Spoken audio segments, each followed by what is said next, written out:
To see him. I think part of my pre-op stuff. Okay. Okay. All right. Well, we'll pull this imaging up. We don't have the latest imaging, which. Can we pull it up? Yeah, if you want to. Oh, okay. Yeah. Maybe you'll do that while I do this. So, what we'll use the model, and I can show you what the imaging shows us. Use the model to kind of talk through it. And just for orientation, this is the lumbar spine. This is the pelvis. This part of the pelvis is called the ilium, and then this is the ischium, and this is the hip joint. Mm-hmm. This is the acetabular. The sacroiliac joint is right here. That's the joint between your ilium and the sacrum, and this is the sacrum. We're looking at the back of it. This space right here is called the spinal canal, and that's where the sac of nerves, spinal cord coming down into the lower parts, and it becomes a sac of nerves, and they come out through these spaces here. On each side there's a nerve root that comes down, and it comes out and goes down to the different parts of the pelvis and leg. These holes here are on both the front and the back, and in the front the sacral nerve roots come out through here, and some of those sacral nerve roots go to this space, and they join with nerves here from these levels, L4 and L5. They join to become the sciatic nerve. And then these lower nerve roots, they go and they run along. There's a muscle that attaches here called the piriformis, but these nerve roots go into this space to the pelvis, and they're involved in bowel, bladder, and sexual function. So in the imaging that we have here, we can see that there is a cancer that's running in this area of your sacrum, inside the canal and in these spaces where the nerve roots are. And it's a centrally located tumor, and chordoma is one of the tumors that shows up like this. It's one of the classic features of tumors in the sacrum is a bright lesion like we see on the MRI right in the center of the sacrum. And this is something that is in some cases when we look at the imaging, we put that on the top of the list by far in front of everything else. And so thank you, the tumor was biopsied and confirmed, and here we can show you this imaging here. So now on this view, we're looking at the side, cutting through the area, the lumbar spine and the sacrum this way. And this is the S1, so it's the top of the sacrum, this segment of sacrum right here. This is the disc, which is the cushion between the S1 and L5.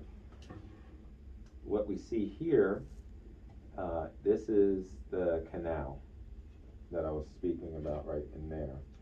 And this is normal. The canal has a sac with fluid in it.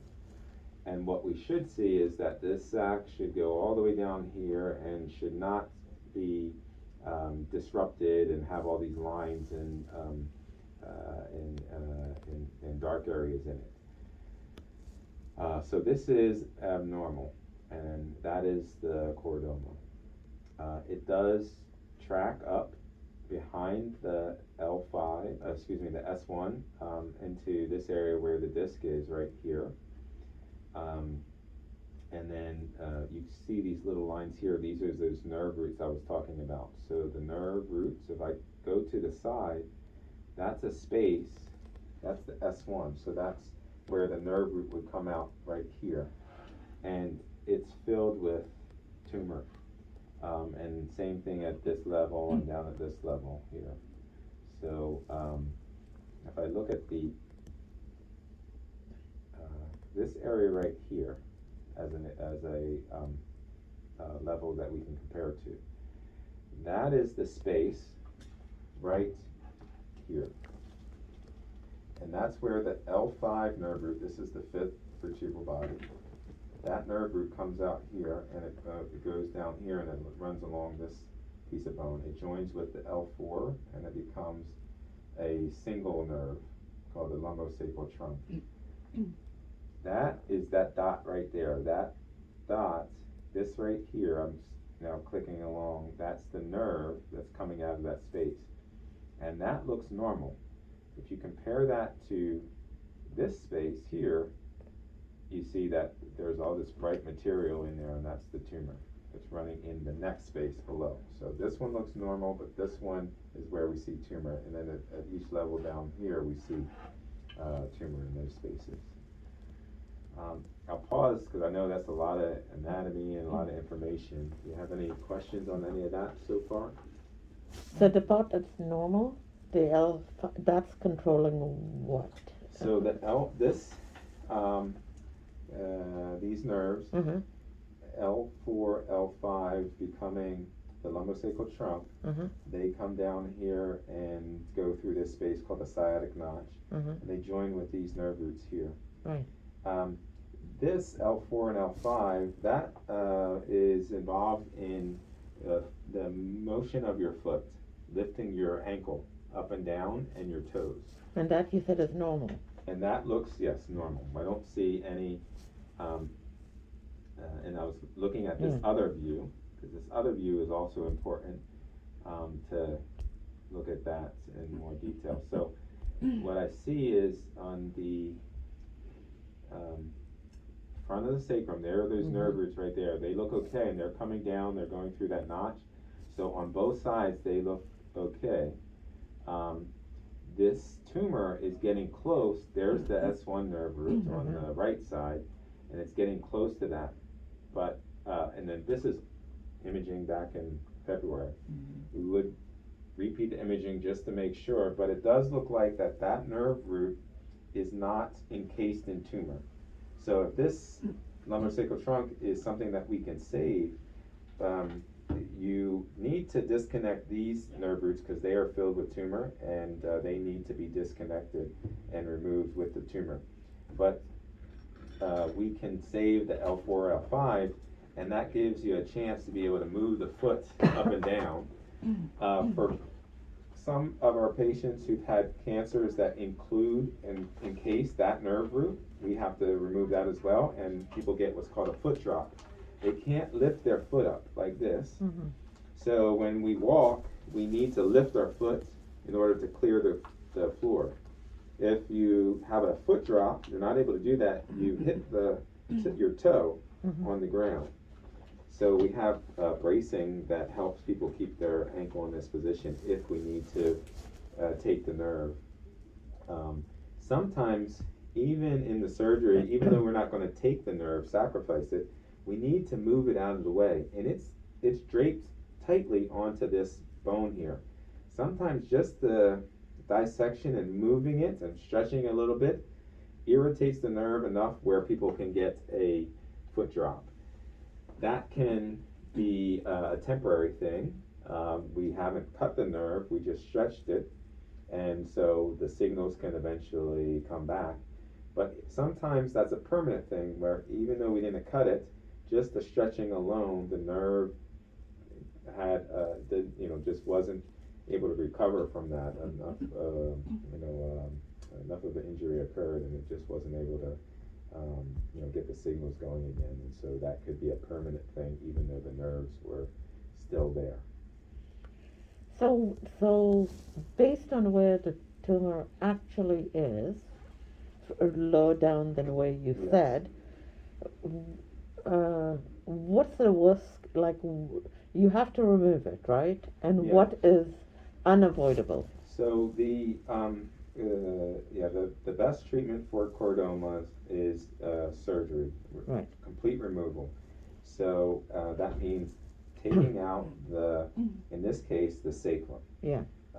From where we can see the top of the S1 and the disc, all of that down, including the nerve roots that come down here. So those are all the sacral nerve roots on both sides.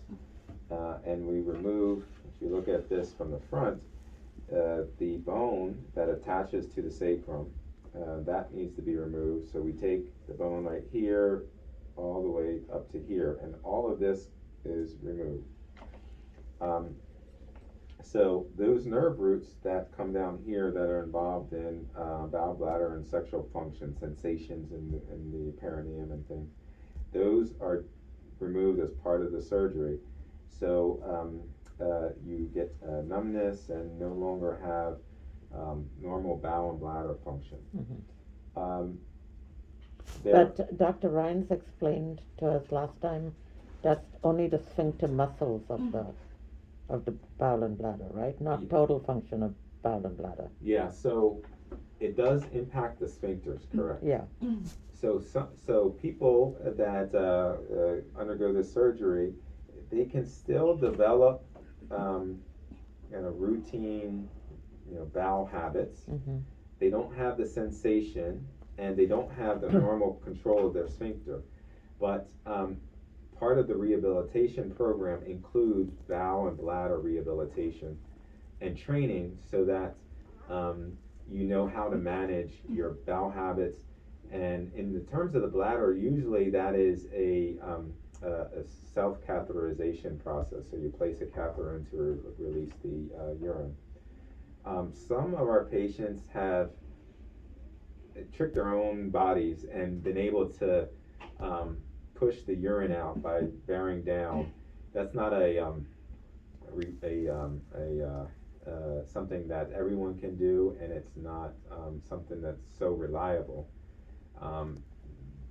You don't want to have buildup of urine in your system. So most of the time, people will do catheterizations to make sure that they release all their urine. So that's how we generally manage it. For some patients and in some other centers, they recommend ostomies, Mm-hmm. Which is creating a connection between the bowel and the skin to allow for the stools to come out through the bag. And usually I don't recommend that unless someone has underlying gastrointestinal problems that put them at risk for not being able to manage a bowel program. Some of our patients have many surgeries, so there's a lot of scarring in there, so it's really difficult for them to manage, so an ostomy would be better. But we have a lot of patients who don't need an ostomy, and they do very well with the bowel program, and they get to a very good quality of life and are able to manage it. So those are kind of some of the different kind of things that we consider when we're doing these type of surgeries. The other thing that we consider are in terms of the sacral nerve roots. I remember I mentioned that some of the nerves that go to the sciatic nerve are these nerves up here. Sciatic nerve also gets contributions from these nerves down here. So numbness on the bottom of the feet, and then those S1 and S2 nerve roots are involved in the back of the leg. So you get some kind of numb patches, and then weakness with bending the knee because the hamstring muscles. Would that be like all the time? Like if it had to happen, is it intermittent that you could feel it sometimes and not feel it, or is it gone? It's gone. Okay. Yeah, it's gone. The thing about it is that most people, part of the rehabilitation process is learning how to do these things as much as you can using other muscle groups that Right. weren't initially designed to do that, but if you can figure out how to use certain muscles in the front of your leg that that help with bending your leg back. So that's again part of that rehab program. So we talked about the nerve roots for the pelvis and then the legs. The other thing that comes into play here is removing a large segment of bone that's part of the kind of the foundation for your spine and the connection to your pelvis. So we place screws into the spine and then screws into the pelvic bones, the parts that are remaining, to give it some additional support. And then we use the fibula bone, which is the small bone in our legs. That's kind of an accessory bone that's very useful for us in some of these type of surgeries where we can take that piece. It's not going to affect your leg function. We can take a piece of bone with its blood supply and we bring it up into this area and we dock it between, you know, the remaining bone here and this remaining bone in your spine. And that gives this defect, this area, we usually take one piece of bone from this angle and one piece like this, and it makes kind of a support structure with the bone.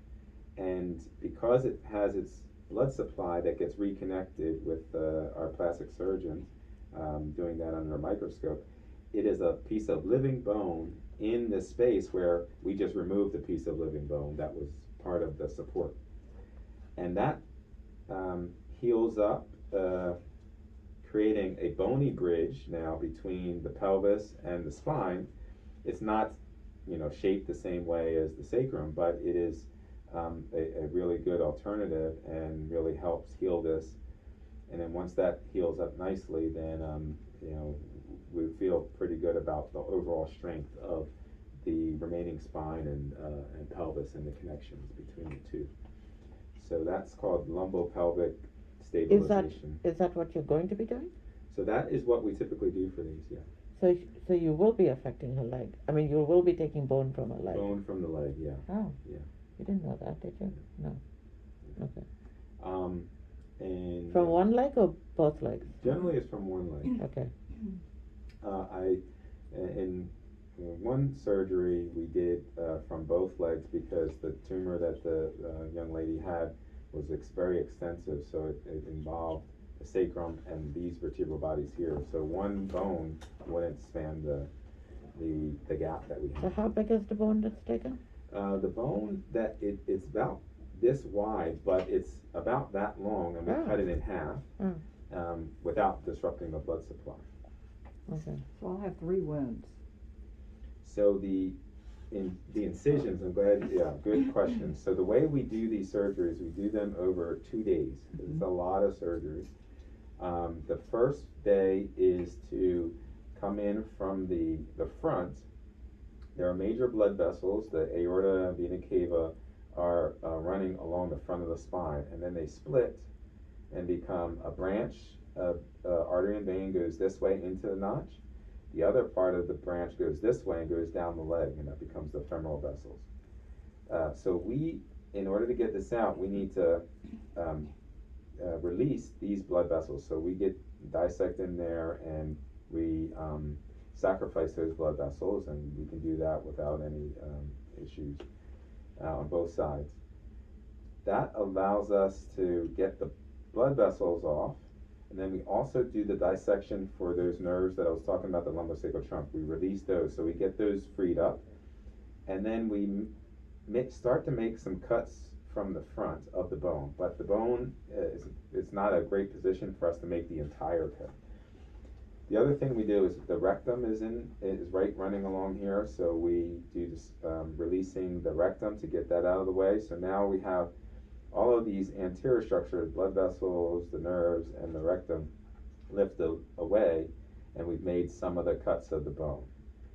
The plastic surgeon also generally takes part of the rectus muscle right here and some of the skin. They're able to use that and as a way to cover the wound, to get a nice closure back here of the wound. Because essentially that bone will be gone. This bone will be gone. Right. That's right. And so when this bone is gone, you put the fibulas there, they don't have there's not enough a bone there to create a really good backstop.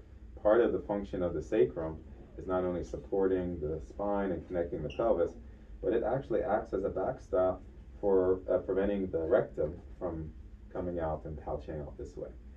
So the rectus muscle, it gets pulled through and it gets placed in this area, and that becomes now a backstop, so to speak, to help with keeping your pelvic contents down in this area where they should be. So that's on the first day. And then, How big is the incision? now that incision is, it's, it goes, about that big. Okay. Down the front. Mhm. And then the second day is, when you're in the prone position like this, and then that is, the incision is now another incision that goes down the midline, and that's where we're able to dissect, get down to the bone, and then finish the cuts of bone safely. All of the other anterior structure have been moved away, and then we can take this bone with the tumor out, and then we put the screws into the spine, screws into the pelvis here, down there, and then we put bars and rods that connect all of that together. And then we take the fibula that our plastic surgeon has been dissecting out, and then we dock it in here and fix it into these spaces. And then our plastic surgeons, they do the connection of the blood vessels under the microscope, and then they close everything with that rectus flap that I mentioned. So that is the second day, and that's a long day of surgery. It can go into the night, sometimes midnight or later, to finish. What do you all do? What's happening to blood supply? Are we losing blood the whole time? So these surgeries, there is a significant amount of blood loss, so we have prepared for transfusions during the surgery. Our anesthesia teams are really, really good and used to doing these, so we make sure we give you an IV, a central line that has the ability to give a good amount of blood products and other products through that. We also give IVs in the arms, so we can make sure that we're keeping up and making sure the blood levels are good. And that is for both days. So the second day first, when you said all the way to night, you started in the morning and you're working all through the day, and Yeah. so we're talking about 10, 12 hours, or Yeah, up to sometimes 15 or more Yeah, hours. okay. The first day is a little bit less time, so normally we do also place, a lot of it is getting the lines in for the anesthesia, and then we also oftentimes will place stents, in your ureters. So those are the connections between your kidneys and the bladder. Those Right. tubes are in the area that we're working in, and they're very small, so we want to be able to feel them and make sure that we don't injure them. So sometimes part of the first day is getting stents in, getting your lines, and then we start the surgery. This amount of surgery, usually sometime in the early evening, we're finished with the surgery that needs to be done. And so it's a little less time than the second day. Status of the patient at the end of the first day? So I think in your situation, in your case, I think it's back-to-back surgery. Is it Monday, yes. Tuesday? Yeah. So that is something that we discussed with the anesthesiologist during the surgery, and getting close to the end of the first day. We make a group decision on what's the best thing to do. Sometimes, the first day sometimes can take longer than Right. expected and go into the evening. Right. And if that's the case, then sometimes the decision is made to just keep you asleep and intubated, Right. because you're going to come back to surgery the Right. next day, and if it's a shorter period of time, then we decide that we don't want to have to take the tube out. After you do that, there could be some swelling, and then you have to put a tube back in. So we may say it's best to keep you intubated, go to an ICU where you can be on the vent, and we monitor you closely, and then we just bring you down for the second part of the surgery, and then finish the surgery, and then back to the ICU. So, just from a family perspective, I unfortunately I'm not gonna be in town on the 11th and 12th for the surgery, so I'm gonna be away, but her family, you know, are gonna be here, her sisters, her children, whatever. So, what was my question? My question was that if she's out the whole time, really the purpose of the family is just to make sure everything is going, that they're getting an update, right? But there's really nothing the family, maybe I'm looking for what do most people do, since this isn't something that's happened before to her Sure. or to me. Yeah. Is it always that one member of the family is in the waiting room waiting to, I mean, if you've got a 10-hour surgery one day and you've got a 15-hour surgery the next day, Yeah. without stepping on lack of care, because of course family Sure. cares, Sure. what is a recommended, what would you think, forget she's out of it, she doesn't Yeah. know anything that's going on, Right. what's a recommendation on the family contribution to caring? Yeah. Very good question. And things have changed a bit because of COVID. Yeah. Before COVID, Yeah. it was just part of our culture. Someone would be in the hospital, Right. almost on every case, and there were scenarios where patients didn't have that sort of support system, so Right. they'd be there by By themselves. yeah. And in those cases, if they had someone we could call, we would do Right. that. And our process with these surgeries, and all of our surgeries, these having, they are long, so there's a lot more updates Yeah. that we give, just throughout the day. Our nursing, they come in and check with us, ask us, how things are going. We give them feedback that we can then give to, the family. So that's kind of routine. In the normal, in the cases where family is in the waiting room, then the nurse just comes out and they face to face give them the update. In other cases, they just have the phone number and they'll just give them updates via the phone. And then Is there more of an update than other, it's on track? Everything's on track? I mean, if everything is going as planned, then Yeah. that's that's basically what you hear. pretty much you're Just hearing, let you on know track, on track, on Things are track. looking good. Right. And we just continue to work and just letting you know that it's hard to just sit around Do and you not all hear take anything. do you all take a break during the surgery? You get to eat or not? It depends on certain times when we're transitioning between what we do and maybe another surgeon does. So if part of it is the blood vessels need to be moved, and if that's being done by one of our other surgeons, like a vascular surgeon or thoracic surgeon, then You can take a we break. can take a break. Yeah. So there's certain parts where we need to be there. So on this part, this is more of the our role, where we have put in screws, rods, resect the tumor, and that can be all of that can be 10 hours, and depends. Sometimes we're there the whole time. Dr. Rhines and I work a lot together, and for these complex surgeries, having two surgeons who before I started here, he did these by himself, and then I do them by myself in cases where he's not available. So we can do them by ourselves.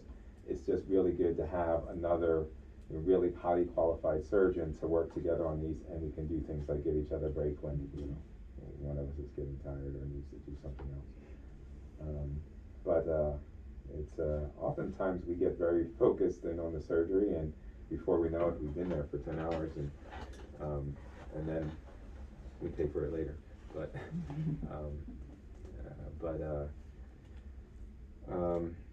in terms of, again, the family, now with COVID, there was a time where people weren't allowed in the hospital, so I think everybody got more comfortable with just giving updates over the phone, because that's what we had to do. We had a lot of time where we were doing even some of these very complex surgeries like this, and no one else was allowed in the hospital. On a scale of 1 to 10, how complex is this? On Um, surgeries that you do? Is this like one? This is, Pretty- I think probably a 7 or 8. Okay. Yeah. So they can be more complex than this. Okay.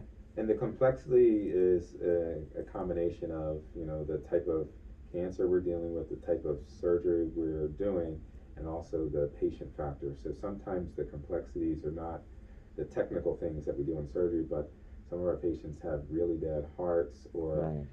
have Diabetes, diabetes or blood clots, and it becomes really, seizures. really risky just from that standpoint to get through a surgery that takes 2 days. Right. So, and so, you know, we have that experience as well. But I mean, these are, you know, major surgeries, as you can imagine, and even small surgeries are, you know, Sure. everything you have to, Yeah. you know, be, you know, conscientious about. So, I had asked Dr. Rhines last time for her, knowing that her passion is ballroom dancing. You know, this is what Mhm. Nancy's done and all, you know. And he made a joke, he said, ballroom dancing? He goes, you've really upped the challenge to me. Yeah. Because he goes, I'd rather you have said that she plays the violin or Yeah, she yeah. plays tiddlywinks, but you're asking me to save the legs, right? To Mhm. something. What will she dance again? Yeah, good question. So I think the the function afterwards. So there's a couple things that come into play. One, you have to, you know, get a solid um, healing between the bones, the fibula that is there. We want to get that to be solid, and when that, you know, heals in, then at least we feel like there's a good structure there, so you can do activities as much as tolerated. Until then, when we're waiting for healing, obviously we don't want you doing, you know, a lot of activities other than just What's the the basics. danger if you fell? Pretty serious, right? Yeah, so if you fall, and we've had patients have had that happen, you know, it puts things at risk and things we, you know, could potentially shift. So that's why we, you know, work to be careful. You get, you know, training with the therapist on how to, you know, do various things, and you go. Part of the hospital stay is, you know, a month to 6 weeks total, with part of it being in the hospital and then the rest of it being in the rehab unit. And part of that is, you know, developing, you know, your strategies from getting around and being careful and preventing falls and things like that. So stability and strength of your spine to pelvis, and then there are the nerves. And so we talked about the part of the sciatic that is involved in pushing down and bending your knee. Um, so at baseline, you know, the kind of the numbness and the weakness in the back of the leg is going to be, you know, we expect that for sure. And how you move around after that, everyone's a bit different. So um, some people, you know, are getting around with a walker, and that's a lifetime thing. Other people are walking around without. Um, it just takes more time for them to, you know, walk than they you know, compared to what they used to. Some people use a cane. Dancing is interesting. I mean, we haven't, I don't say we had many people ask that after, you know, this type of surgery or before thinking about that. When you dance, you know, you know, the motion of your feet, but also you're, you know, working with a partner. So it's all, it does set a, you know, a high bar. But I think the way that I approach it is to, you know, focus on doing really good surgery and the best reconstruction we can, and then we do therapy, and we set goals. Some things we know, like if we're going to take all of the nerves, you know, in someone's, you know, leg, that they're going to have a foot drop, and certain things just aren't going to be, you know, possible or feasible. Other things are up to, it's to be determined based on how people are able to do with therapy, and everyone's a bit different. So hard to know, and we love to see people set goals and work towards them, and you know, we try our best with our teams to, you know, help you achieve. If that's something that we could get you back to, that would be wonderful. It is a high bar to, you know, to set, but it's not, something that I would say, no, you never can do that again. It's something to look forward to doing again and work towards, and it's probably gonna be a lot different than the dancing you've been doing, but, it may be, still something that you wanna do. And How do you remove the cancer without spelling, without? yeah, so, this type of cancer has a capsule around it. Oh. It is not, It's not loose. it's not loose, although the capsule in a chordoma can be very thin and friable. So we have to be very careful when we are doing our surgeries not to do our best not to burst it. And I think, and part of that is why it takes so much time to do these surgeries, because it's not like we just don't want to take it and pull it out, because that pulling will tear it and cause it to leak. In terms of other treatments, radiation is something else that people talk about with the treatment of chordoma, and we've debated this in our circles, the physicians and teams who take care of chordoma, on the role of radiation. Some centers have used radiation routinely, and some centers, like in Boston, Mass General, would do some radiation before surgery, and then do surgery, and then give some radiation after. And the reason they do that, they have done that historically, is they try to stun the cells in case of a rupture. And so if something leaks out, they have kind of stunned the cells, so it's not so much of an issue. Radiation has its downsides, so it can cause really bad, fractures in the remaining bone. It can cause weakness of even the bowel and the rectum, and perforations and things like that. So our approach has been to try and be as really, really careful and technical about each step of the surgery, to get it out all in one piece, not spread it, and then save radiation. If we don't need to use radiation, then good. And for most of these, that's been the case. We, I think, have a really good track record of doing sacrectomies without needing to do radiation on top of it. And so we've been taking that approach for some time.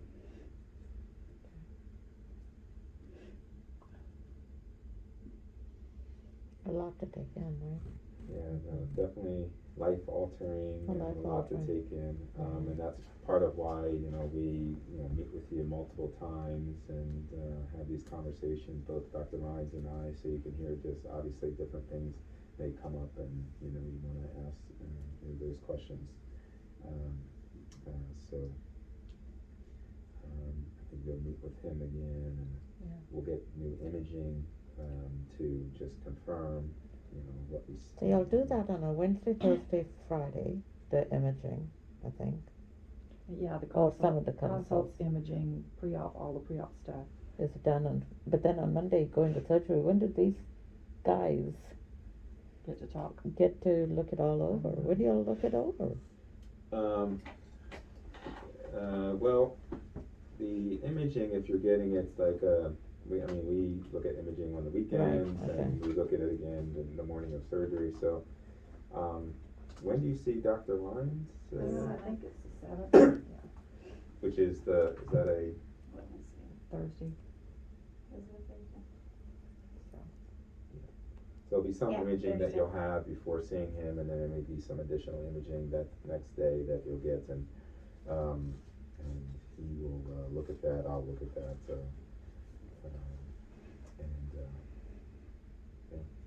What time do you think that surgery will begin on Monday?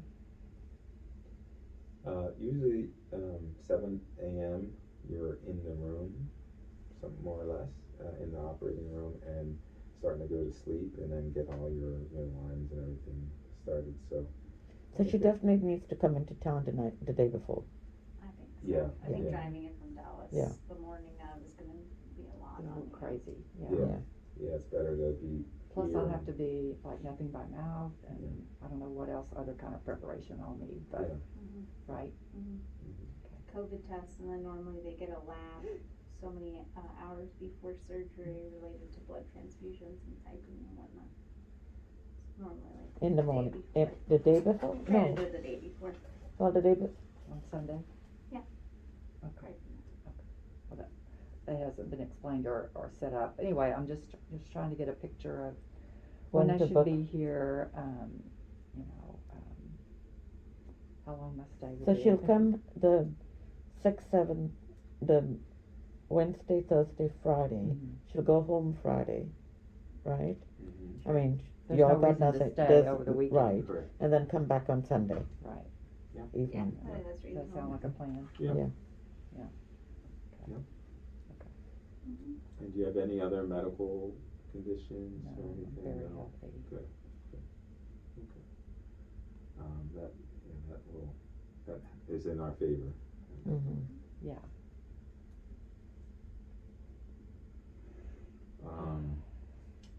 What other questions do you have? I can't think of anything. Yeah, you did a really. really good job of Yeah, explaining explaining that. Good. I was thinking that by reconstruction, Dr. Rhines, when he mentioned that, meant that there was gonna be some sort of a prosthetic Mhm.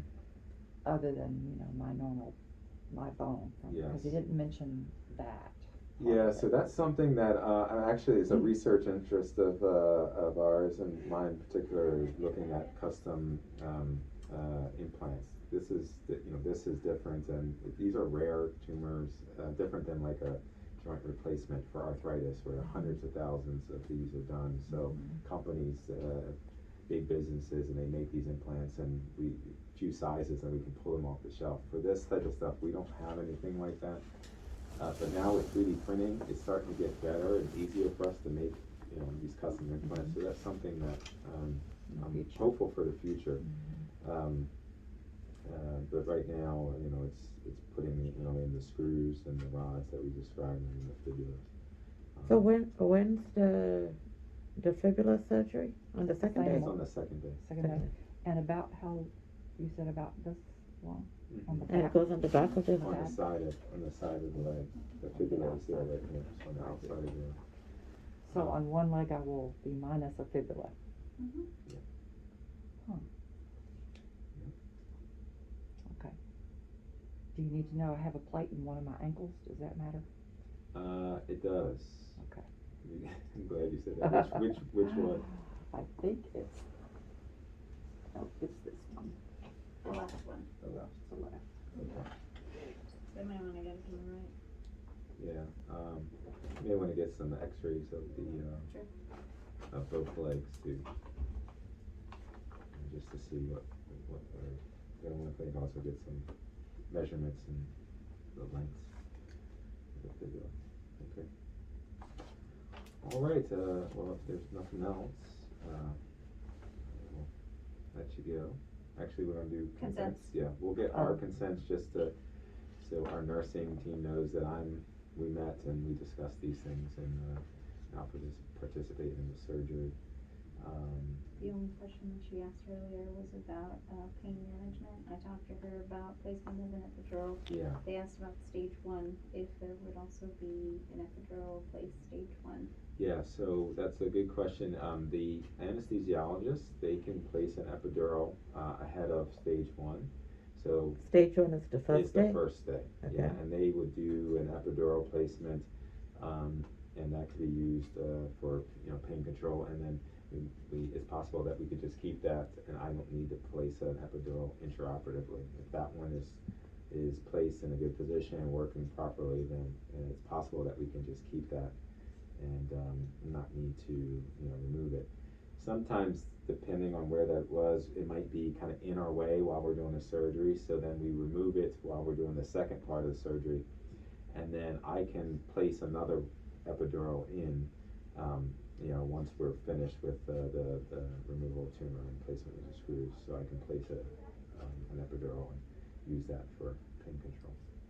For how long? Is it just during surgeries? No, we typically will keep that about up to 7 days if needed. Okay. And it's I think, a very effective way to control pain. It does rely on, your blood pressures and stuff have to be at a certain level, so that's, but if those are good, then this is really, really helpful. Typically, I don't take any medication for blood pressure, so I'm sorry, Dr. G is calling for you. Dr. G? Okay. typically I have normal blood pressure. So I think under stressful conditions, it kind of goes up. Like Yeah. today it was 150 over something, 70 or something. But typically it's 120 over 70. Yeah, okay.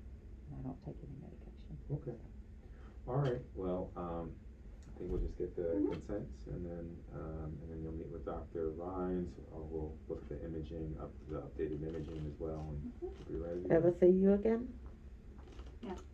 No. Never see me again, no. Well, not before surgery. Right, but I meant, yeah, so. Oh, after surgery, Yeah. or in the hospital, come by and, Yeah. check on you, Right. and then after surgery, usually it's, Dr. Rhines will take the lead and you'll see him in post-op. You don't need to come back, to see me, as well. We follow with the imaging and then, and, definitely keep each other kind of abreast of how, patients are doing that we've, taken care of together. And if there's a need for you to come back to see, us for whatever reason, then happy to see you. Well, I guess thank you in advance. Yeah. You're welcome. You're welcome. My pleasure. Thank you. Okay. Thanks for explaining everything. You're welcome. Yeah. Okay.